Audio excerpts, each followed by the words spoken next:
Welcome to Gantegh, a special TV series on the faith and traditions of the Armenian Apostolic Church. We encourage you all to watch, listen, and learn about the rich heritage of the Armenian Apostolic Church and the gospel of Jesus Christ that was brought to our fatherland, Armenia, by the apostles St. Thaddeus and St. Bartholomew.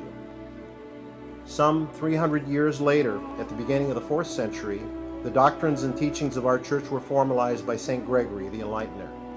For Armenians, he's considered the 13th apostle of Christ, as he was the chief evangelizer of the Armenian nation. Hence the name of our program, Gantegh, or Lantern, which symbolizes our living faith in Jesus Christ, he who is in fact light of light himself. We read in the Gospel of John, "I am the light of the world. He who follows me will not walk in darkness, but will have the light of life." An oil-burning lantern hangs above the main altar in most Armenian churches. In Armenian we call it Lusavorchi Gantegh, the illuminator's lantern, referring to St. Gregory, our patron saint. Some people refer to the lantern as Anmar Gantegh, or the inextinguishable lantern. We hope you enjoy this series as it bolsters your Christian faith and enlightens you on the teachings and traditions and doctrines of the one holy apostolic Church of Armenia.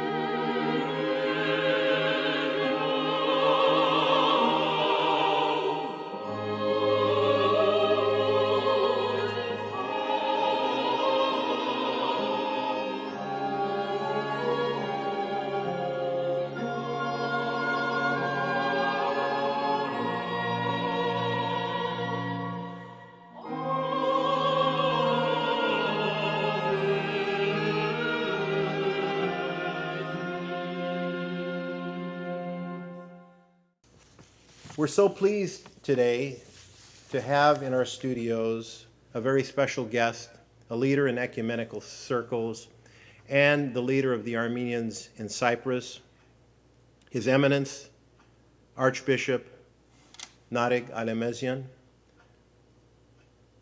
He is the Catholicosal Vicar of the Armenians of Cyprus. Serpazan is a graduate of the Theological Seminary in Antilias. He was ordained a priest in 1981. He served on the parish level in Vancouver, Canada, and I think Ridgefield, New Jersey. He is a graduate of the Vancouver School of Theology. He is a Doctor of Ministry degree. From 1997 to 2014, he was the ecumenical officer of the Holy See of Cilicia. He was consecrated a bishop in 2002 by His Holiness Aram I, and in 2010 he was elevated to the rank of Archbishop. He started his mission in Cyprus in September of 2014, and he represents the Cilician See in some very important committees at the World Council of Churches. He's a member of the Central Committee and also the Executive Committee.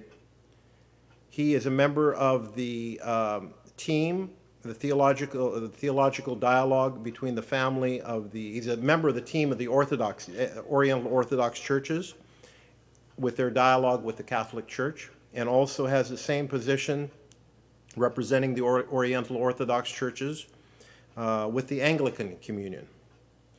And he's also on the standing committee of the Oriental Orthodox churches in the Middle East. We're so pleased to have you, Serpazan. Welcome to Fresno, and thank you for participating in the inaugural series, Gantegh.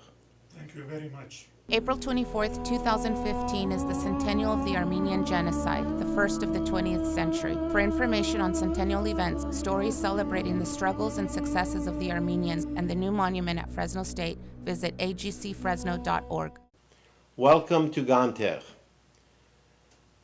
Today we have as our guest Archbishop Gantegh Alemesian, who's the Catholicosal vicar of the prelacy of Cyprus. Welcome, Sir Pazan. Thank you. Today we have a very special topic, and that topic is the centenary of the Armenian genocide. As you know, on April 24th, 2015, will mark the 100th year since the 1915 genocide, which was characterized by massacres, rapes, crucifixions, beheadings, deportations, confiscation of properties, death marches to the deserts of Deir Zor, as well as at that time and the continuing destruction of religious and cultural landmarks by the Ottoman Empire and continued today by the Republic of Turkey. As you know, Sir Pazan, until this day, the Turkish government has not recognized this atrocity, this major atrocity, which was coined genocide by Mr. Lemkin. I'd like to talk a little bit about the worldwide activities that are scheduled for April 24th and April 23rd and April 24th, and your comments on our introduction.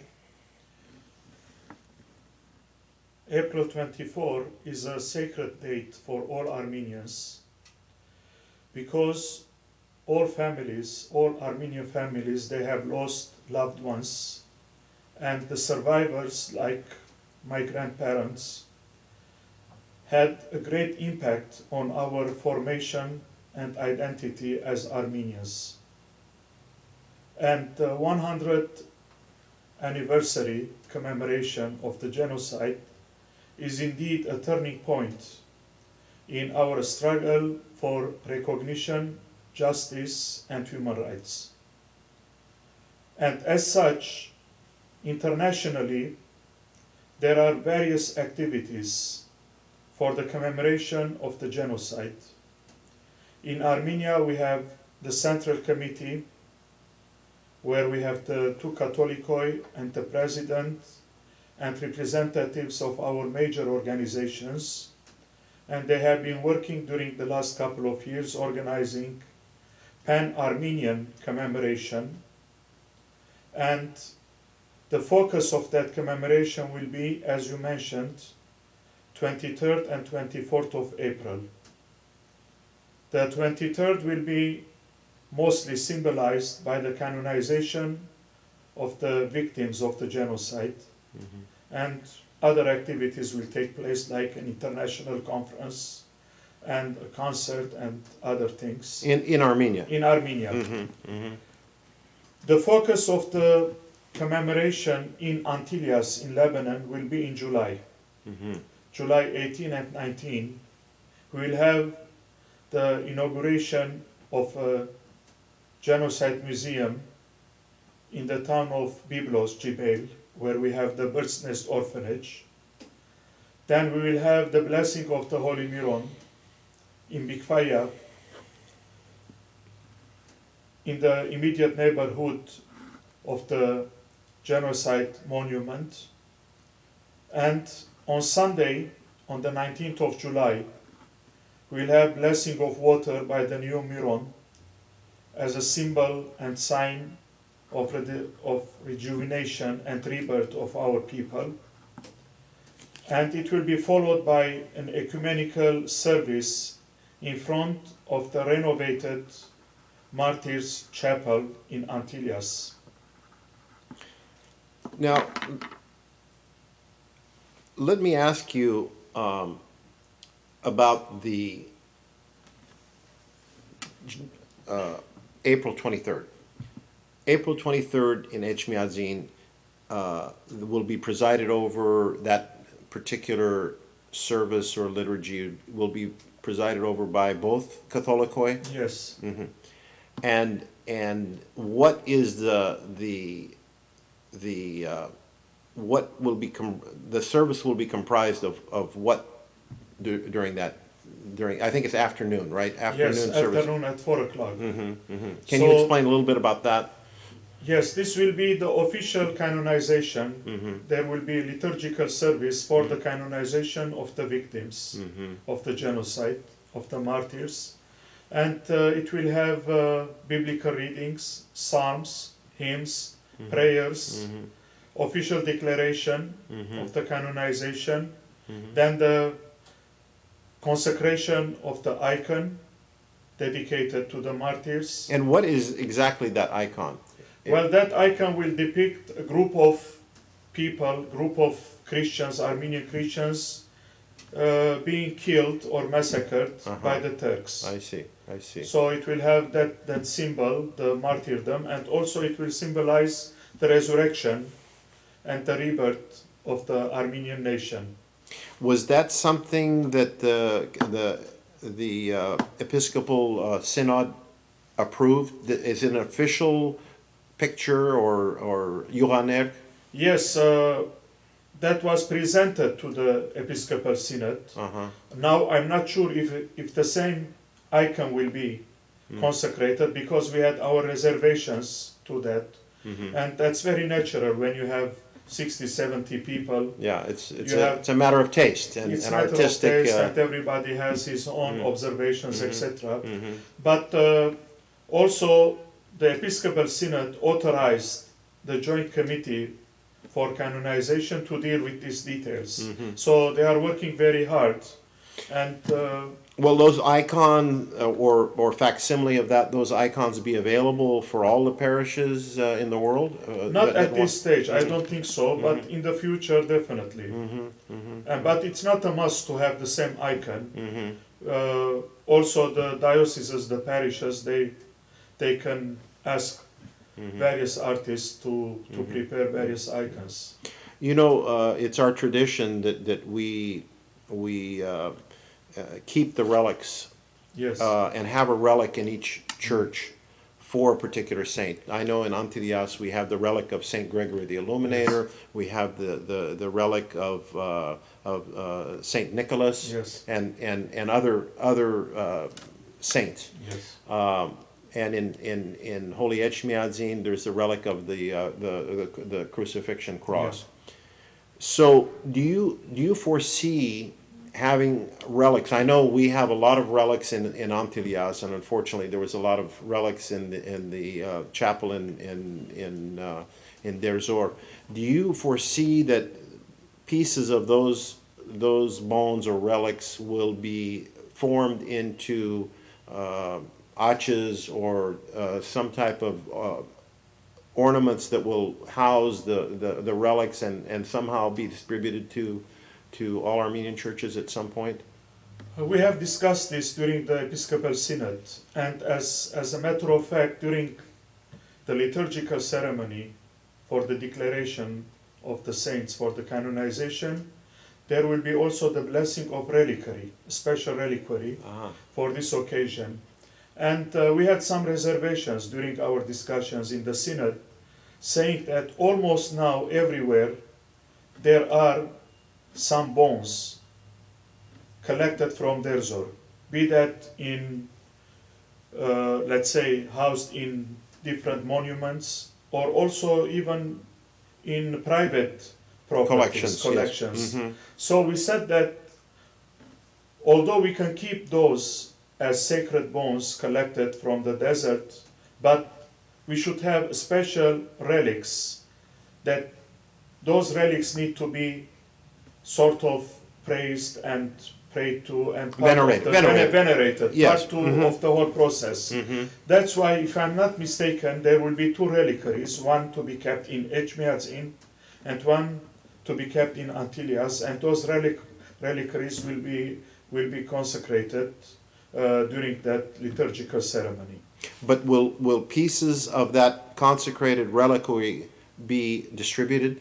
At this stage, we haven't discussed that, but maybe in the future, yes, as it happened, for example, when His Holiness Aram was the prelate of Lebanon.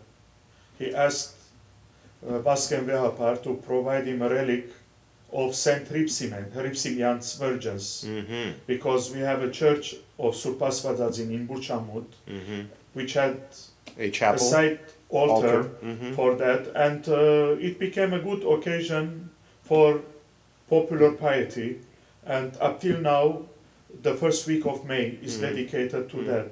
And Vaskenvea was generous enough to provide that to His Holiness Aram.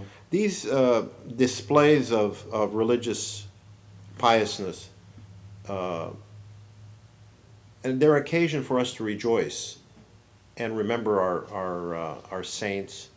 I know the Catholic Church has special parades and tapors and different things on various occasions of a saint day. And of course, the one that's close to my heart is the Saint Gregory Day in Antilias, where all the relics are removed from where they're stored, and the high-ranking clergymen carry those in a procession. So that's, I would hope that maybe someday we would have that type of exposition of the relics that we can display in a religious type of service.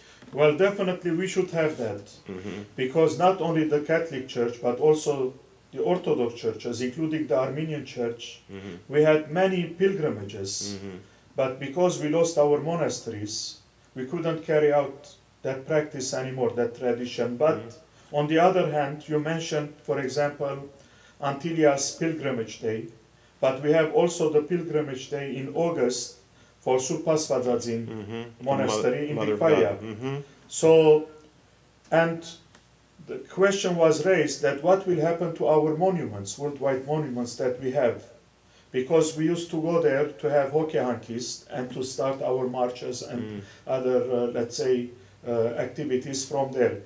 Those were the starting points. But I believe that those monuments, like we have one in Cyprus, who is almost altar type, that could be used for an open air Badarak on April 24. Maybe they need to be consecrated. And as you mentioned, maybe a relic has to be placed on the altar. And instead of saying Serpots Nahadagats Hushartsan, we can say Serpots Nahadagats Horan, altar of martyrs, and not only monument of martyrs. We have to be jigun. Yes, We have to be flexible and nimble and make those adjustments, because there's many, I want to talk about authorized relics versus relics that we have. We have a relics in Fresno at the Ararat Cemetery, but it's not authorized.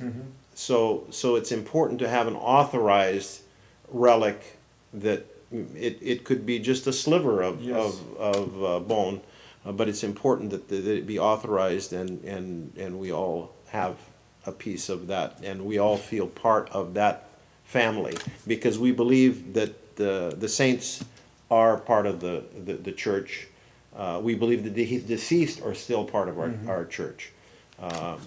We're coming up to a break right now, and when we come back, I'd like to talk a little bit more about the activities, worldwide activities of the centenary, and we'll be back with you shortly. April 24th, 2015 is the centennial of the Armenian Genocide, the first of the 20th century. For information on centennial events, stories celebrating the struggles and successes of the Armenians, and the new monument at Fresno State, visit agcfresno.org.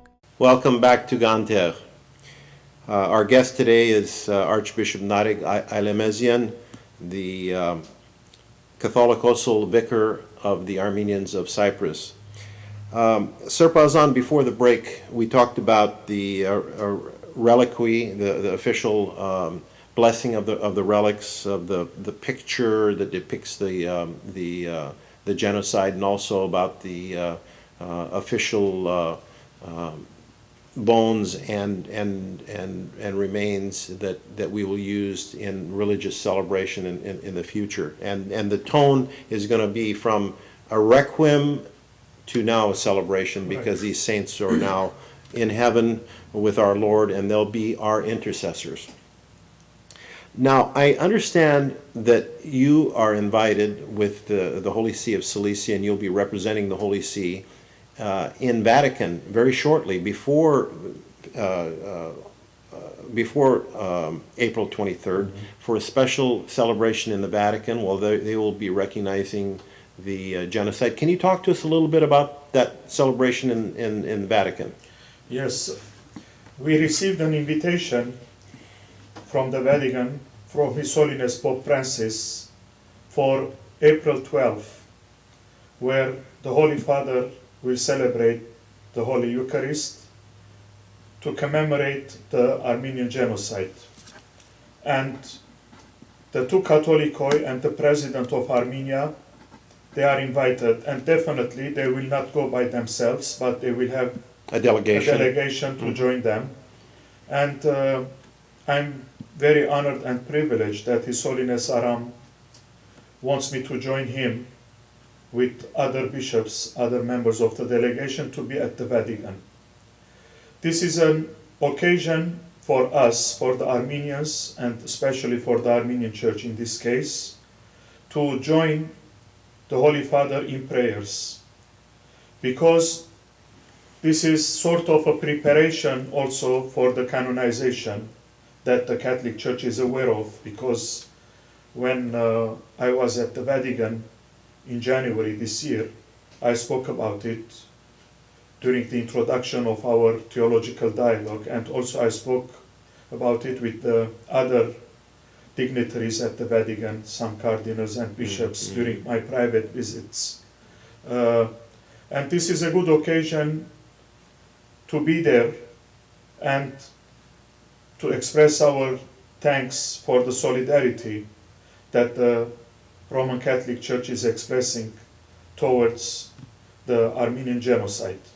So this will be, I consider this as a preparatory step towards the canonization, because not only at the Vatican, but in other places, other churches are joining us to express their solidarity and to support us in our demand for recognition for justice and human rights.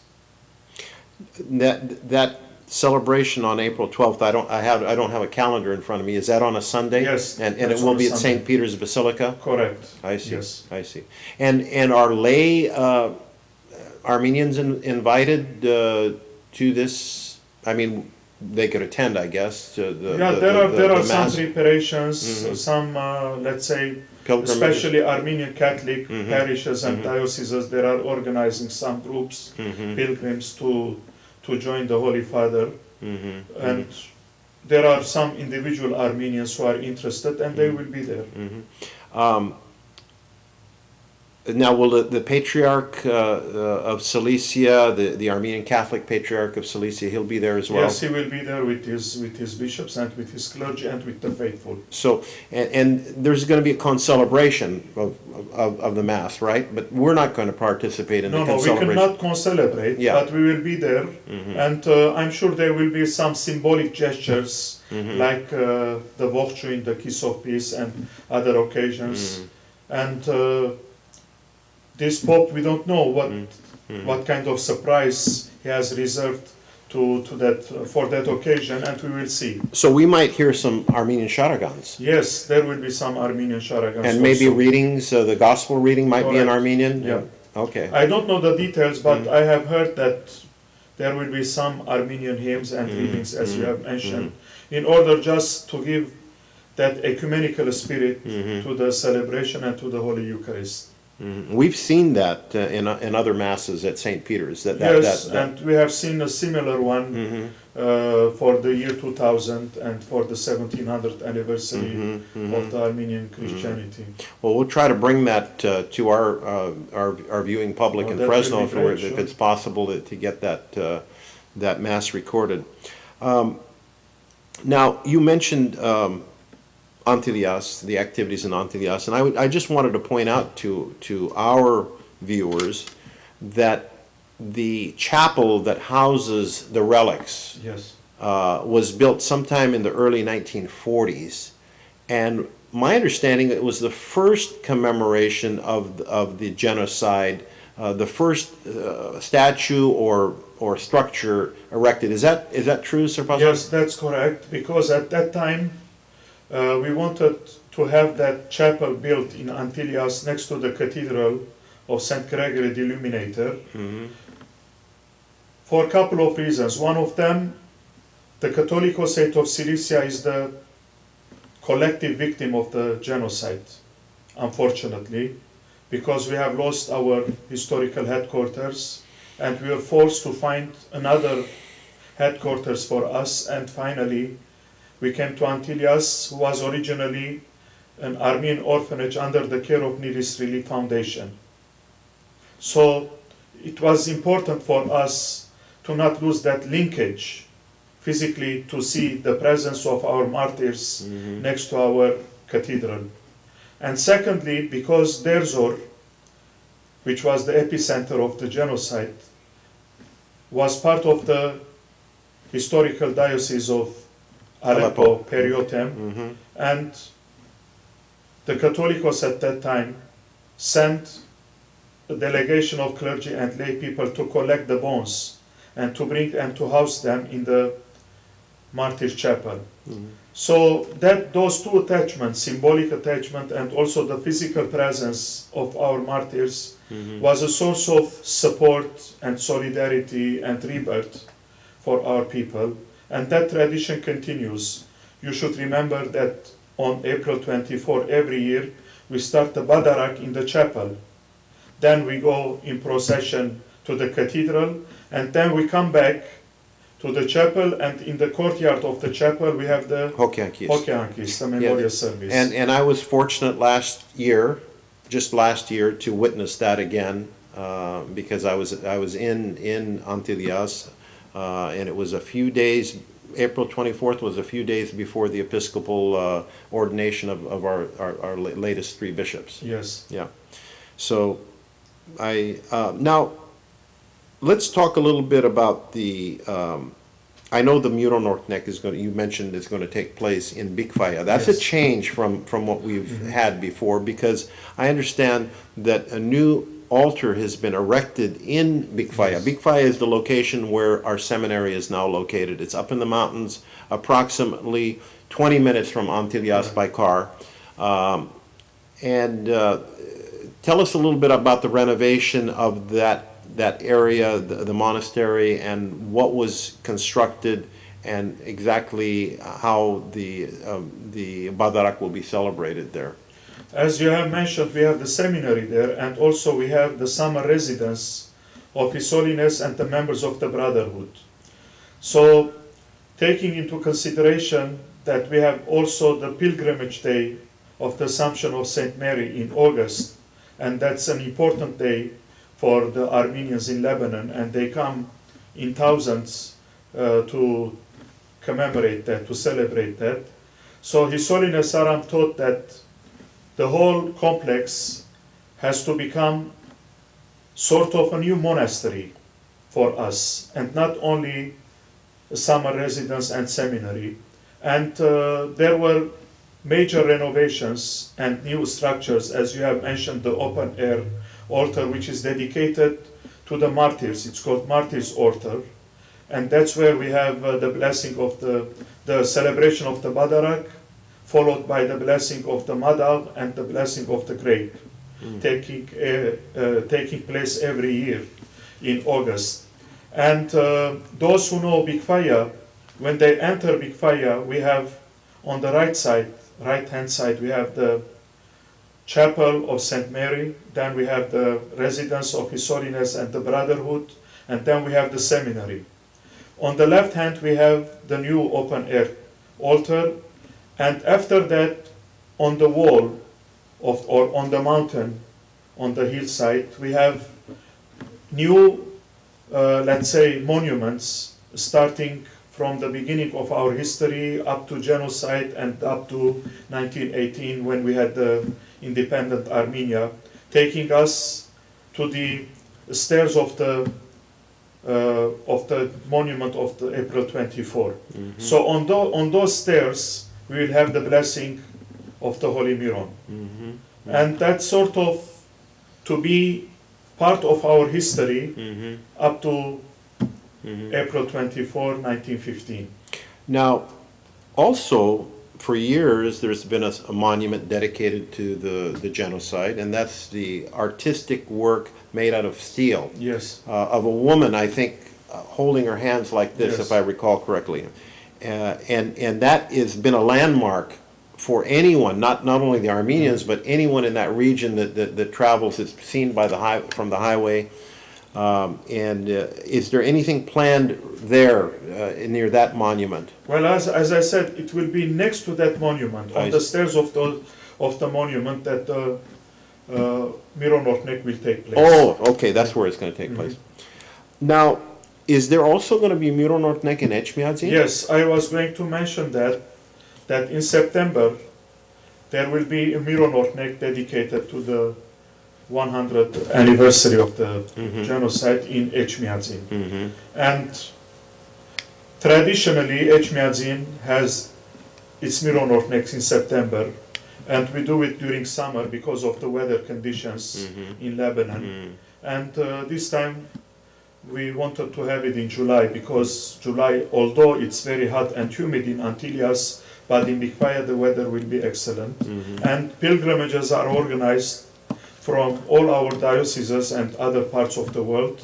And hopefully the political condition will be favorable in order for our faithful to be able to participate in the Miron Ortnek, which is very important Armenian church ceremony. Now, we have a very beautiful tradition in the Armenian Church, and that is, even though we have two administrative heads of the church, and we bless Miron separately, but it's kind of together. Tell us about what we do and what they do when we have a Miron Ortnek. When we have a Miron Ortnek in Echmiadzin or in Antilles, the two Catholicoi, they invite a delegation to come from any Catholicosal Holy See. So usually we have a bishop accompanied with a layperson or two bishops, and they take with them the blessed Miron of that year. For example, because it will be in July in Antilles, a delegation of 2 or 3 bishops will be sent by Catholicos Aram to Echmiadzin, and they will take the newly blessed Miron to Echmiadzin, and it will be mixed during the blessing of the Holy Miron in Echmiadzin. The Miron blessed in Antilles will be mixed in the new Miron.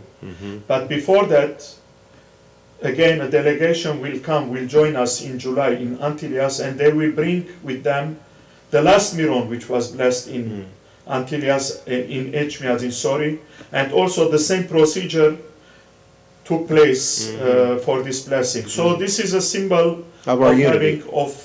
of our unity, and also having one Miron.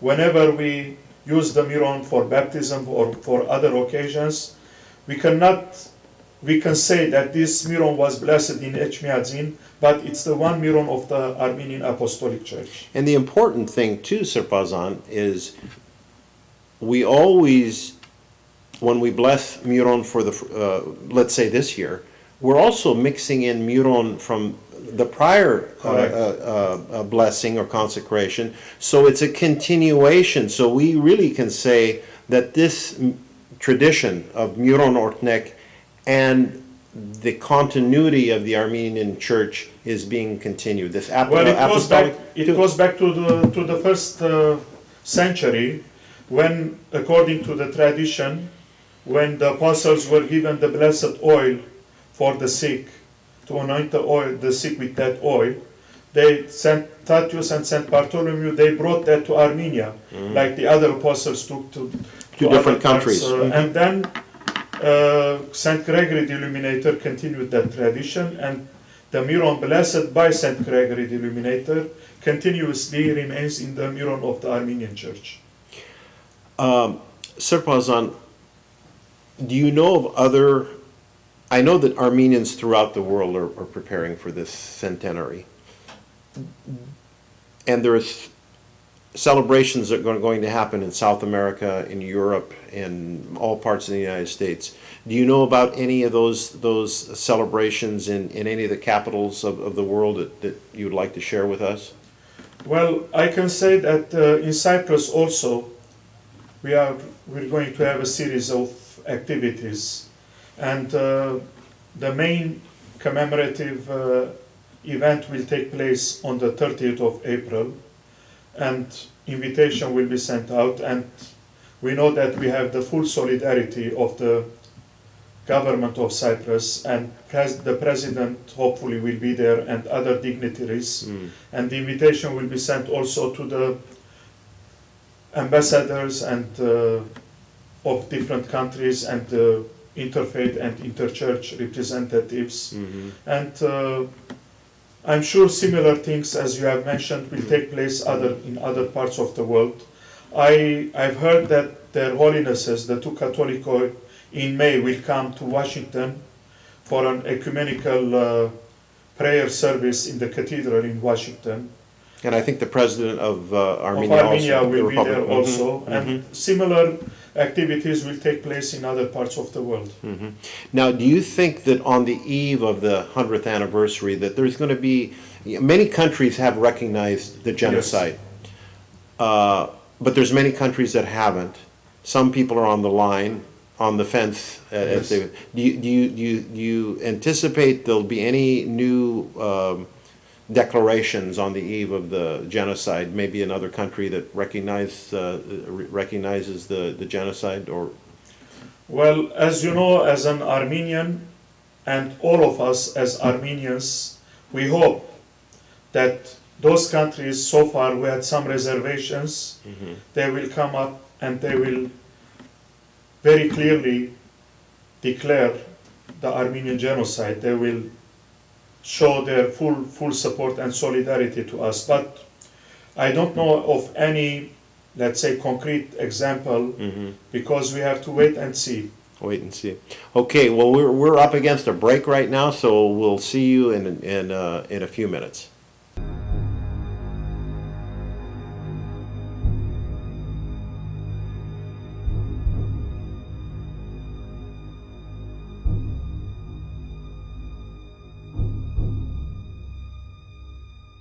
Welcome back to Gantegh in this special edition dedicated to the commemoration of the 100th anniversary of the genocide. And with us today is Archbishop Gantegh from Cyprus.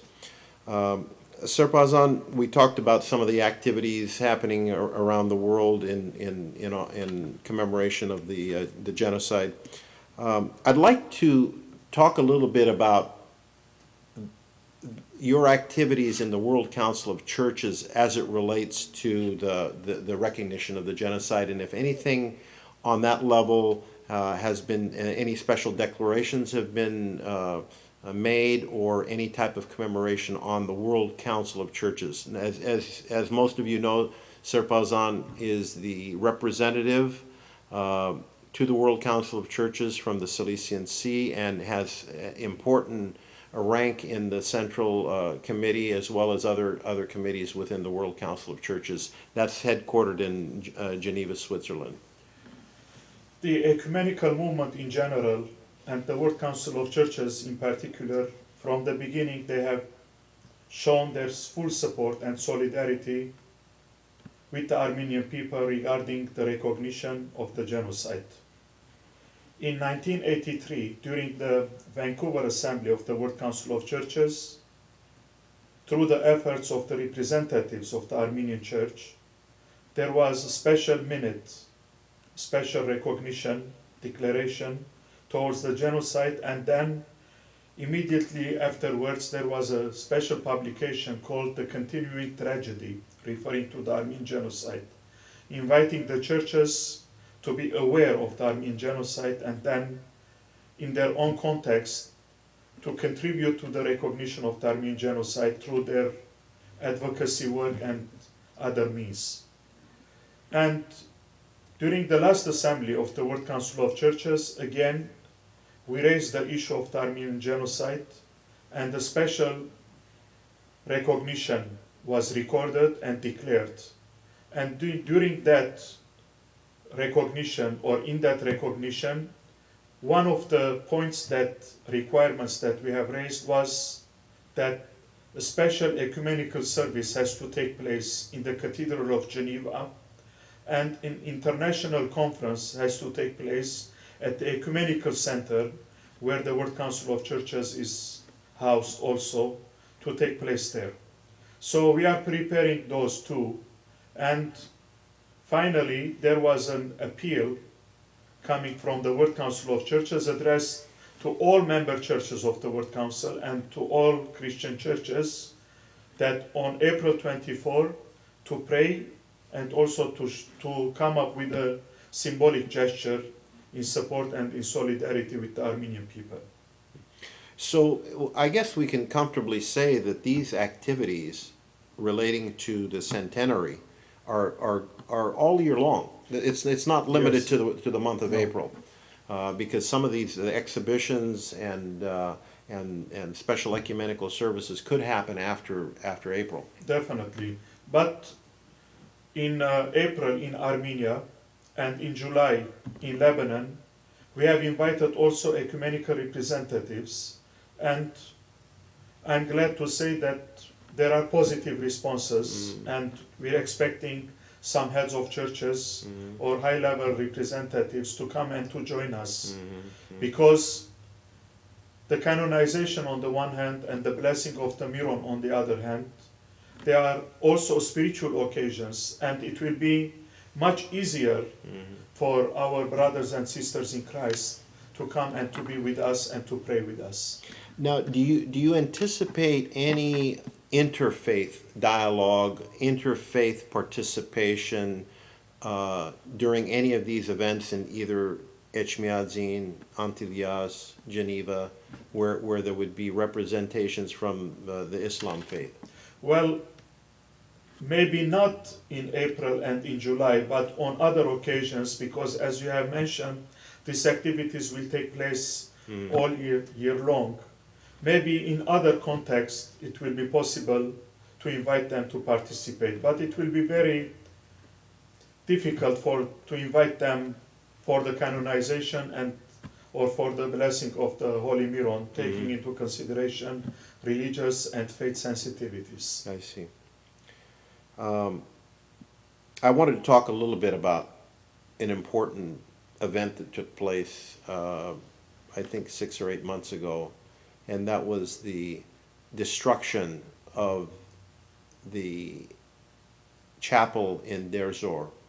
This chapel, I think, dates back to maybe the early 1930s, and it was renewed and renovated sometime in the 90s, possibly. And in that particular chapel were housed the relics collected from the Deir Zor desert. And one night that was blown up by Islamic extremists. I think it was the Al-Nusra Front, if I recall correctly. And unfortunately, those bones are still not at rest. Can you talk a little bit about what happened and what we can learn from that? It's unfortunate Tragic. what had happened there, because our original plan in Antilyas was to have the blessing of the Holy Miron in Deir Zor. And that was going to be an excellent opportunity for worldwide Armenians who had never been in Deir Zor to be there on that very day. But as you know, things have developed very negatively with the whole war taking place in Syria. And we had a small community in Deir Zor, but unfortunately no Armenians are left there. Not Armenians or Christians are not there. And we have very little information of what happened or what is happening now. I remember that about 10 years ago, or a little bit more, Antilyas has organized a youth conference there in the context of the 700th anniversary of the 1700th anniversary of Christianity being the state religion in Armenia. And it's a lifetime experience, very important. I think also we started to encourage our people to go to Deir Zor as pilgrims. and we got very positive responses and life-changing responses, especially from our youth, because we had not only the chapel in Deir Zor, also we had a chapel about half an hour away from Deir Zor in Margadeh. So we don't have information about that chapel also. But it's unfortunate that this Muslim fundamentalism is growing and things are becoming more complicated. And we have to find a way to put pressure on the communities, on the governments, in order to end this kind of atrocities, because the Christian presence in that region is very important. Christian-Muslim coexistence is the key for an ideal Middle East, where we have long time, centuries-old presence, including the Armenians, and unfortunately we are losing this richness, which is not only religious richness but also cultural richness, and that if we lose that coexistence there, I'm afraid that one day, sooner or later, we will lose it all over the world, and the whole world will become a chaos, and that's very unfortunate to feel that and to foresee that. You mentioned putting the pressure on the governments, but how about the religious leaders, the Muslim religious leaders? I know that on the occasion, an unfortunate occasion, tragic occasion of the beheading of the 21 Coptic martyrs, that the Mufti of Egypt condemned that, publicly condemned it. Is that type of condemnation being heard by other religious clerics who state that this is really not part of Islam? This is not part of our belief system to kill innocent people. Well, we are hearing those kind of condemnations all over. That's fortunate, but that's not enough.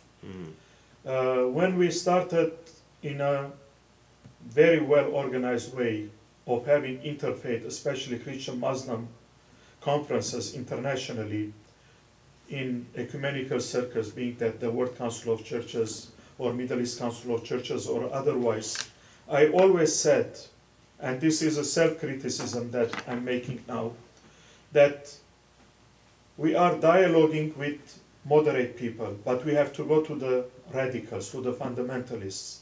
It's not easy, but I believe that we lost a chance because these fundamentalists were more moderate at that time, 15, 20 years ago, 10 years ago, than today. Because today it's very difficult to dialogue with the fundamentalists. But on the other hand, these moderate Muslims, especially moderate Muslim religious leaders, they have to be more outspoken. And I'm not saying that they have to condemn openly, but at least they have to speak out and say what their religious teachings are and how they are not identified, and they are saying this, fortunately, they are not identified with these fundamentalists. But there is more to be done, and hopefully it will be done. Sir Pazan, let's talk about the United States recognition of the genocide. As you know, many times this issue has been brought to the Congress, the Senate and Congress, and we have not had a successful declaration by the United States government that what happened in 1915 was in fact a genocide. They're having a problem with that word, the G word they call it. Yeah. Have you heard or do you anticipate anything in the 11th hour approaching April 24th that maybe this year could be the year that the Congress recognizes officially the genocide of the Armenians? Well, I don't know, but I'm afraid that we haven't put too much pressure on Congress or on the President to come up with a clear statement, with a clear declaration on the Armenian genocide. Maybe still we have time, although I know that things are very complicated. Yes. The whole process is very complicated, but we are fortunate that we have many friends in Congress and otherwise, and they can raise their voices before April 24, in order to prepare the ground for this kind of anticipation, for this kind of declaration. I think we are late on the one hand, but on the other hand, we are not late if we can put all of our efforts together in order to put enough pressure for this declaration to happen. Do you feel that the diaspora and the homeland, the government of Armenia, the Republic of Armenia, are we speaking with one voice as Armenians? Is it clear what we want? Well, when it comes to recognition, we are speaking with one voice. Because, as I mentioned, there is still a central commemorative committee in Armenia with the participation of diaspora representation. And they made a clear declaration, a common declaration, where recognition is mentioned many times. But we have to go beyond recognition. What will happen after recognition? So, recognition today, nowadays, is not that much important for me. But after recognition, what kind of message we're sending to Turkey? What are our expectations from Our Turkey? demands. Our demands. And we're not unified in that regard. Well, because the Republic of Armenia cannot say that openly, although the government, people in various positions, they like to say that, but they cannot say it because of political and diplomatic reasons. But diaspora can say it very openly, and we are continuing to say that. And I think what you're referring to is reparations. Correct. And compensation for our loss. I think I read somewhere that the figure for compensation, if you figure the properties that were lost at the value they were in 1915, and you compound them by the increase of value, the inflation, Yes. over the last 100 years, that it would be close to $3 trillion.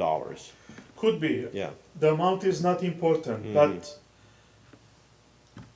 based on my conversations I had and I continue to have with representatives of various churches and various religions, I believe that it's very difficult for Turkey to recognize the genocide.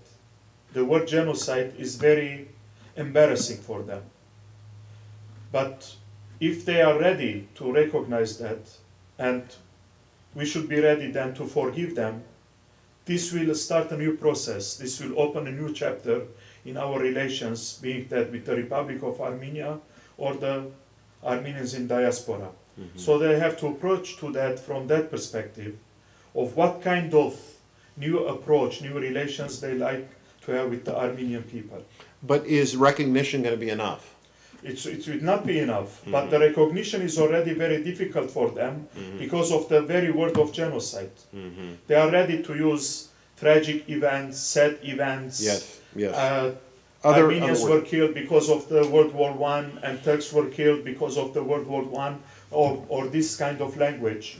But it's very clearly recorded fact.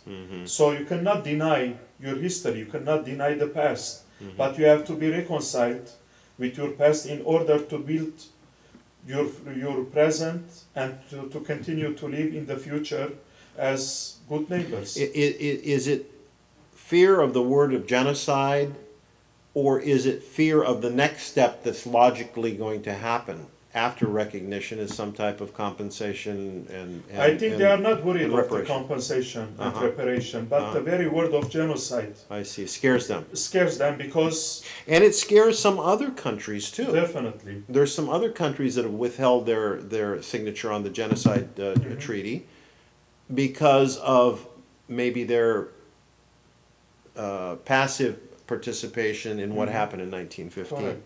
Correct. Sir Pazan, you had the opportunity today to visit our university here in Fresno, Fresno State, and you saw some building going on. Can you tell us about what you saw? Yes, I visited the new memorial monument, genocide monument, this morning, because I wanted to be part of the whole process. Wherever we have monuments or wherever we are erecting new monuments, they are sort of networks that connects us together. Because when you see, for example, the bell that is in Athens, immediately you know that this is the monument in Athens.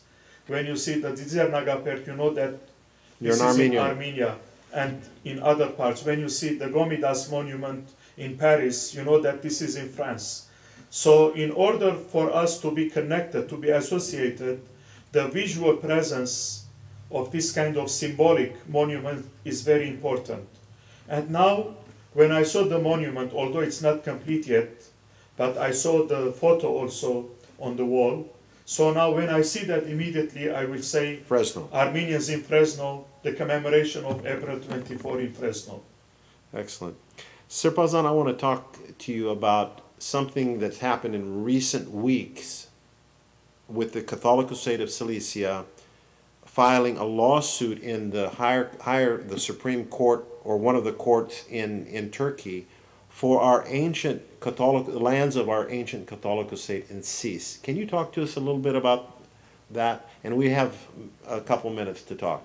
Well, as you remember, His Holiness Aram, in his intervention during the Armenia Diaspora Conference last year in Yerevan, he mentioned this. And during the last 2 years, His Holiness personally, he led the whole investigation and preparation for this lawsuit to take place.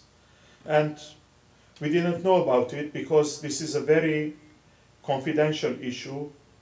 It involves many international experts in this, and it needed many preparatory, groundbreaking work. And 2-3 weeks ago, His Holiness was in Geneva to have a final consultation on the whole process.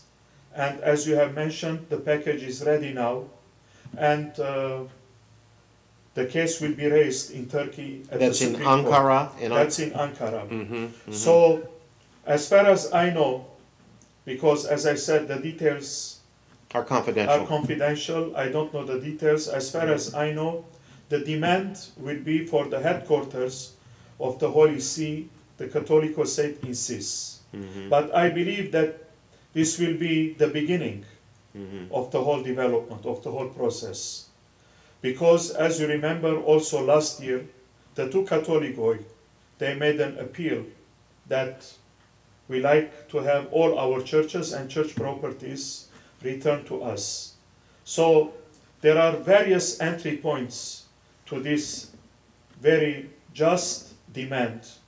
And this is a first step, very legal step towards the demand that we have from Turkey. Sirpazan, we've enjoyed having you today, talking about a very important subject, and that's the 100th anniversary. We will be looking on April 12th to see you in the Vatican, and also hope that a lot of our people from Fresno will join the pilgrimages to Holy Echmiadzin and to the Holy See of Cilicia for the Muro Nortnek, and it's going to be an eventful year, and hope that this is an occasion for religious rejuvenation and renewal for the Armenian people. Thank you. Thank you very much. The feelings are mutual, and I'm very glad that I had this opportunity to have these discussions with you, and to have the opportunity to greet the Armenians in Fresno.